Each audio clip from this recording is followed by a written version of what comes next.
今日台灣的街路，對真濟人來講，可能就親像是一場的障礙賽。譬如講，有一寡巷仔，行到巷仔口就會斷路，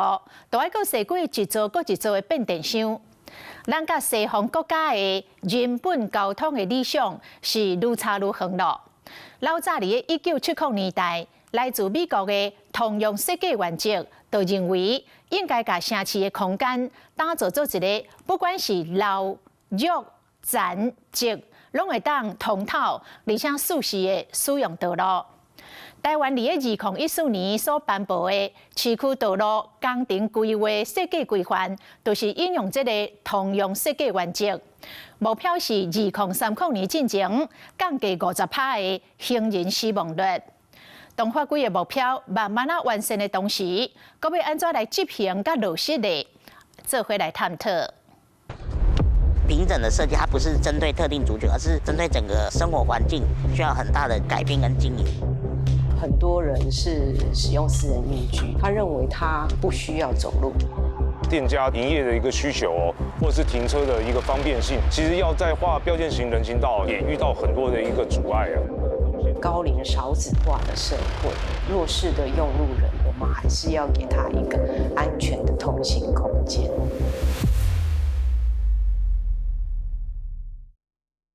像騎樓高高低低，一個人的時候就會很難走，然後你還沒有辦法選擇，因為可能人行道就被機車擋住了，對，還沒有辦法選擇。像這種，我就會對我來講就會太斜。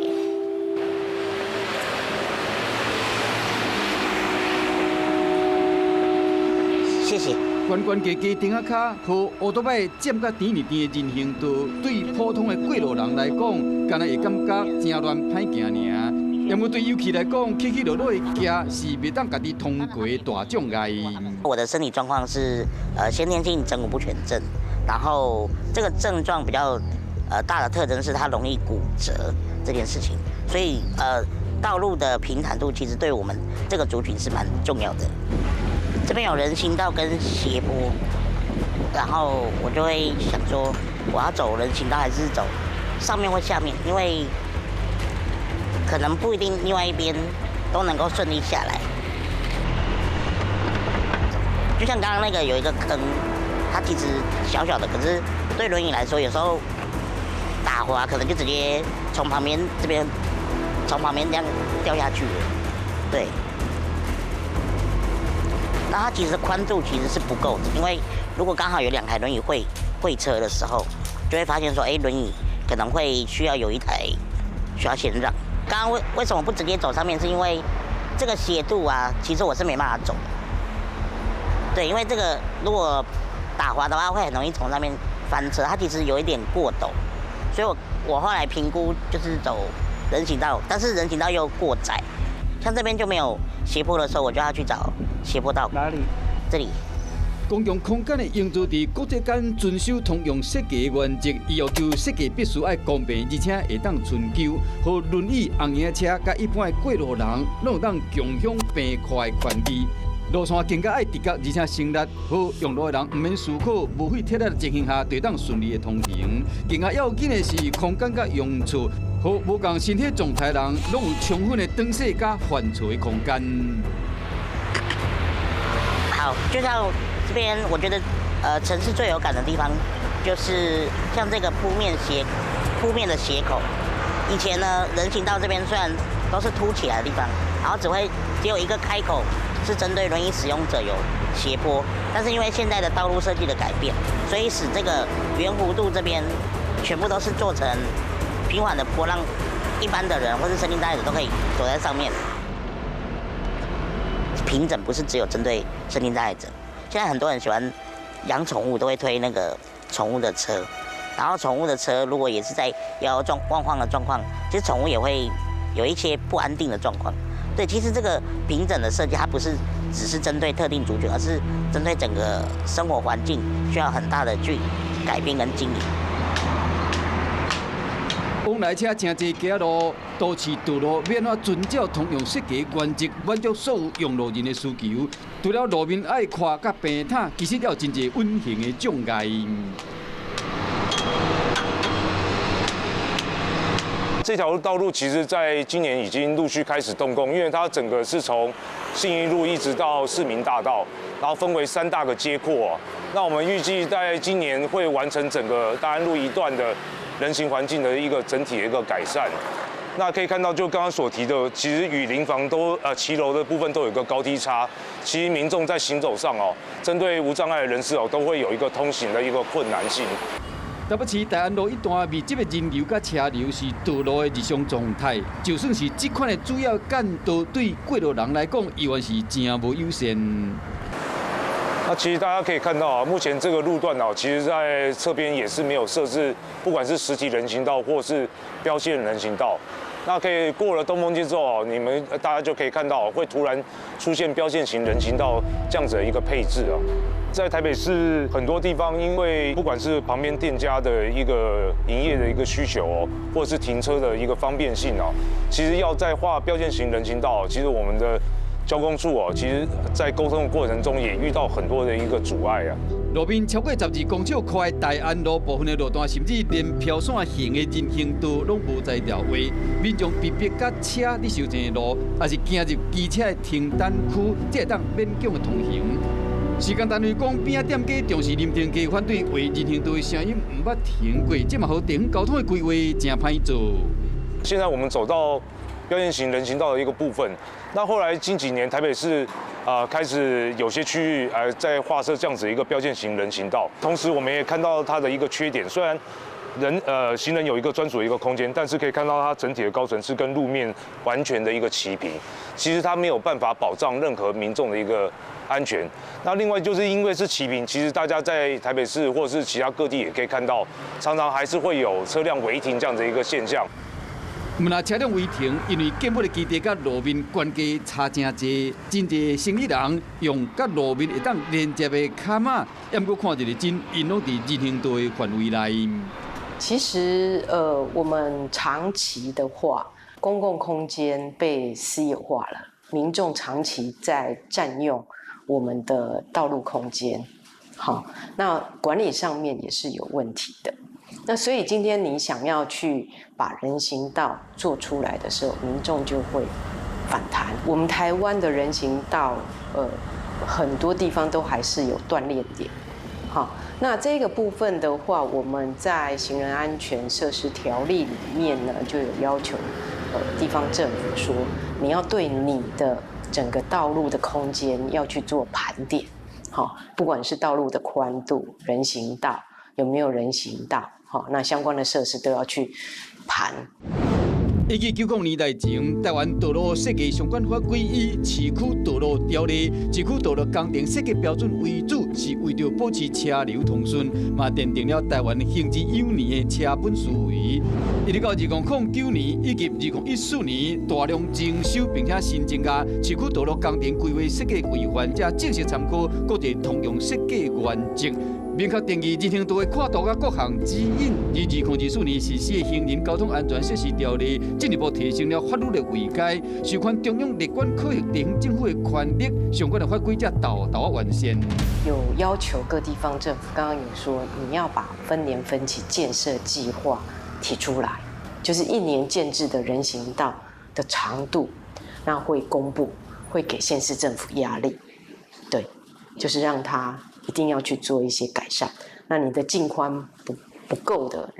行人還是沒辦法走，你要去拓寬的。那這一個部分，它也是一樣，就是要分年分期的去做一些改善。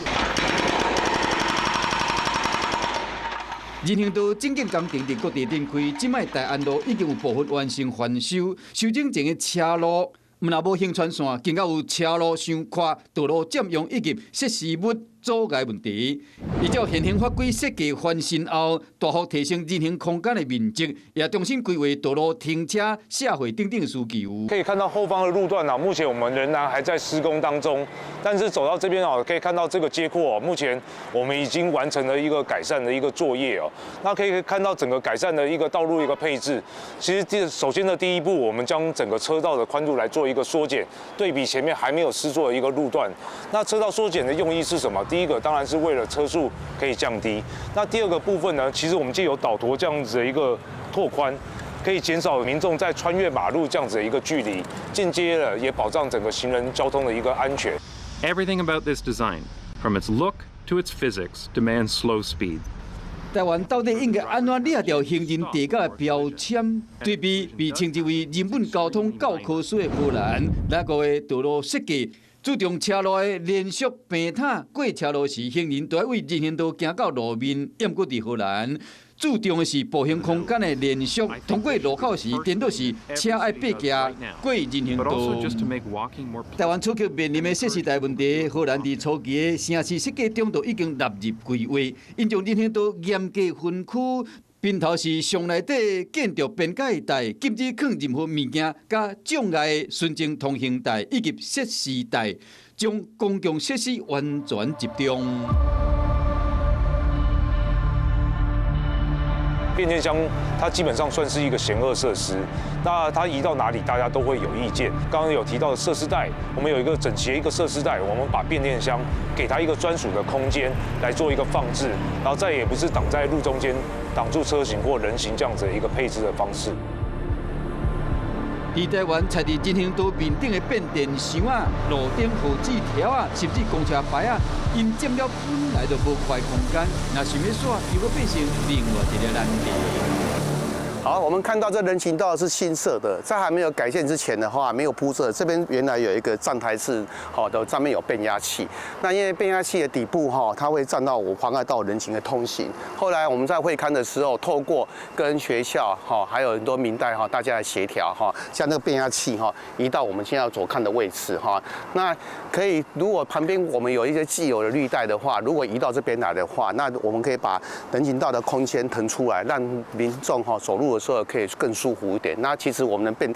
變壓器從那邊移過來，其實位置也不是很遠，然後這樣子也可以兼顧到民眾的一個供電穩定。當時這邊其實都是一片泥濘哈，那當時選在這個地方是因為這個地方還是空地，然後在兩個樹的中間哈是比較合適的一個位置。其實這個牽引是非常 lucky 的，非常幸運的，因為它是就地哈，從那個既有位置到這邊來，其實短短10公尺哈，並不是很遠。那這個牽引在選址的時候就沒有發很多問題存在，因為學校這邊也同意哈，居民也沒有什麼意見，所以在選址這一段時間非常的順利。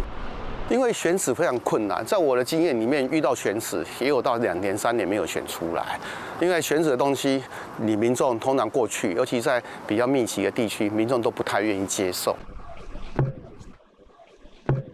變電箱要耍交通事，上蓋廢棄的往往就是頭一步的交通選位，因為選地點卡條的地書證件無完整的案例真濟。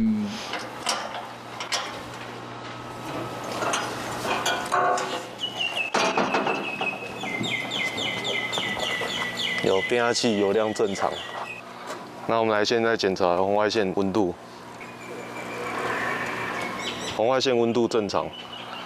大部分會在牽引變壓器的範圍都是在狹小巷道裡面哈。那因為狹小巷道裡面管線分布非常複雜哈，有那個瓦斯管、自來水管哈，還有一些污水管等等，所以它的空間並不夠。空間並不夠，造成在挖管路的時候哈，我們台電自己要挖管路的時候很難有空間處理。我們看到哈，當初的話，行人標誌帶是做到這邊為止哈，然後後來他希望說要延伸到這個轉弱地方，請我們的變壓器要遷到別的地方去。那希望我們的變壓器全部遷移到我們看到旁邊哈，這邊有一個路燈，就在摩托車的汽車格裡面。但是這個案件因為遷過去的時候，他對面有抗爭啊，那附近居民有抗爭，那被迫我們又遷回來到原來的地方，所以導致說這個地方沒辦法遷的話，這只好又它的寬度又不夠了。那當然最好的方法移到分隔島，或者說前面有公園綠帶的話哈，那我們盡量把它移出去。但是前提之下就是說，它要維持穩定供電，因為電流在經過線路的時候會有壓降，那壓降你不能讓它超過容許範圍，或者會送到用戶端的時候電量會不夠哈，所以我們會在維持穩定供電的條件之下哈，來設這個範圍。那盡可能選公共的設施帶，然後如果不行的話，就必須要去跟民眾溝通。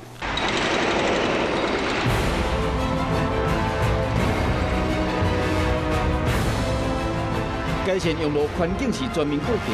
在市場轉來轉去，如入無人之境的機車騎士，反對違進行道的路邊的店家以及堅持路權，唔願讓的駕駛人攏正甲台灣的道路變革的聲音繼續的對抗。